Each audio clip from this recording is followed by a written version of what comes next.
Bom, alguém sabe o que é esse pedacinho de concreto aqui, ó? Vai querer dar desconto no curso, né? Pra quem adivinhar. É sempre uma boa estratégia, né? Isso aqui, se você juntar vários, dá um corpo de prova. Quem sabe o que é um corpo de prova? Corpo de prova é... Bom, não vou falar. Quem responder aqui no comentário o que é um corpo de prova ganha desconto no curso, Iago, certo? Então vamos lá. O que é um corpo de prova? O que é um corpo de prova? Isso aqui não é um corpo de prova. Olha ali para cima.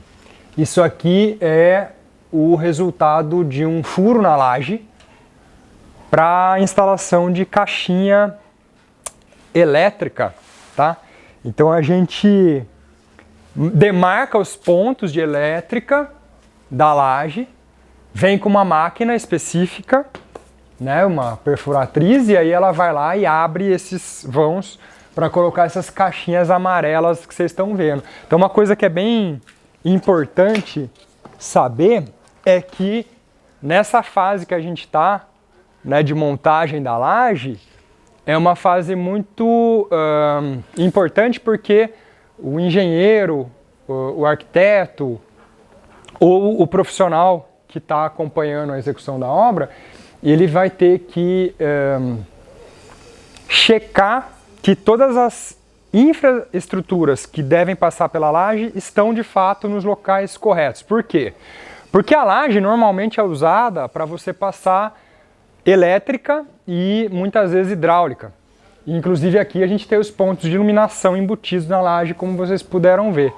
E depois de concretada a laje, não dá mais tempo, obviamente, de mexer nessas estruturas. Você não vai cortar o concreto, isso acontece em algumas obras, mas o ideal é que isso não aconteça, né? Você concretar, depois cortar para abrir caminho para passar conduíte ou cano. Você tem que fazer isso antes e depois concretar. Antes que me perguntem, alguém pode chegar e falar assim, ah, mas e quando vai dar manutenção? Pessoal, felizmente essas manutenções de cano estourar ou conduíte entupir acontece na obra. Quando o cidadão já está morando na casa, é muito, muito, muito raro acontecer de entupir cano. Cano que eu estou falando não é de esgoto, tá? Cano de alimentação de água. Ou de conduíte ser obstruído. Isso acontece durante a construção, normalmente por relapso, né, por falta de atenção dos construtores. Agora, quando você está morando lá, o que vai fazer um cano entupir, um cano de alimentação de água ou um cano de energia? É muito difícil. Então, assim, depois você vai ter que estourar todo o piso, você vai ter que quebrar a parede de tijolo ecológico, você vai ter que estourar a parede de pedra se passa um conduíte elétrico lá. Raríssimo, muito difícil, tá? Ainda bem que isso é muito difícil. Mas isso significa que a demarcação dos pontos de passagem de cano ou energia na laje, ela precisa ser checada com muita precisão antes do momento da concretagem, e é isso que a gente está acompanhando a obra aqui hoje. Daqui a pouco vai chegar o engenheiro, e aí a gente vai ver alguns pontos de descida de água de esgoto, uma vez que a nossa laje é aparente, e a gente tem um banheiro bem naquele ponto ali, ó. Então aqui vai ser a porta de entrada, bem na esquina da casa, vai ter um laguinho ali, a pessoa vai passar por cima da água para chegar.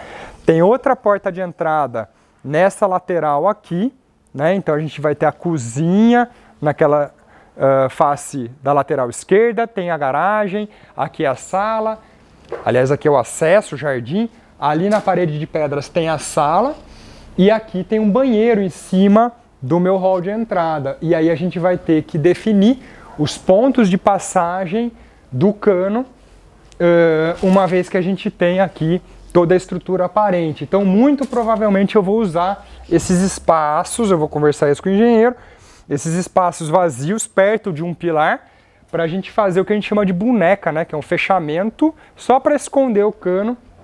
E esse cano tem que ter uma derivação embaixo da laje. A gente vai estudar um rebaixo de forro ali, uma vez que aqui é só a entrada. Então fica bonito também eu fazer um rebaixo de forro só num trecho, respeitando a laje painel aparente, né? Então esse tipo de intercorrência de obra às vezes ele acontece quando os projetos preliminares, né, elétrico, hidráulico, eles não foram 100% resolvidos. Aí a gente tenta ajudar aqui na obra para bolar soluções, isso é normal e acontece na maioria das obras, né? São adaptações de obra que você tem que muitas vezes fazer para resolver aí um detalhe que ficou omisso.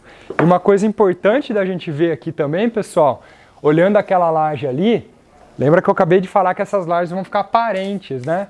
Veja a quantidade de marca, sujeira, tem até defeitos, né, de fabricação. Isso, em partes, o cliente tem que entender que faz parte da estética da construção. Então, assim, o pessoal que está montando a obra tem que ter todo um cuidado para não sujar ainda mais, especialmente de terra e barro, né?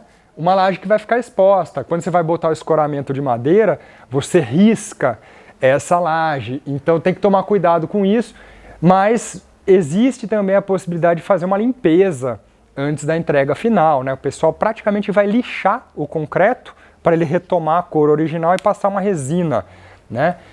Mas isso dá bastante trabalho, né? Serviço de pintura. Então esse tipo de situação aqui de uma laje com defeito, né? Ela não está suja, mas ela tem marcas no concreto, né? O cliente tem que entender que isso vai ficar assim. Então, quando você usa materiais brutos e naturais, aparentes, você tem que ser bastante transparente para depois o cliente não falar: ah, mas eu queria uma laje de concreto perfeitinha. Então você não queria uma laje de concreto, porque o concreto, para ficar perfeitinho, ele vai contra a própria essência dele, tá? Então, algumas coisas a gente tem que aceitar. Isso não significa fazer vista grossa, né? Existe uma diferença entre o rústico e o mal feito.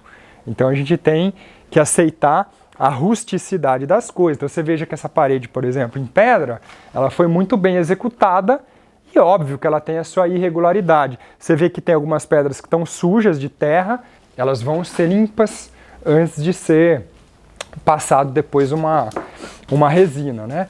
Então a gente tem que sempre jogar com o perfil do cliente tem que entender que a arquitetura, ela vai ter, a partir de uma tomada de decisão de projeto, ela vai ter determinadas características e aí você tem que saber se o cliente realmente está disposto a aceitar essas características.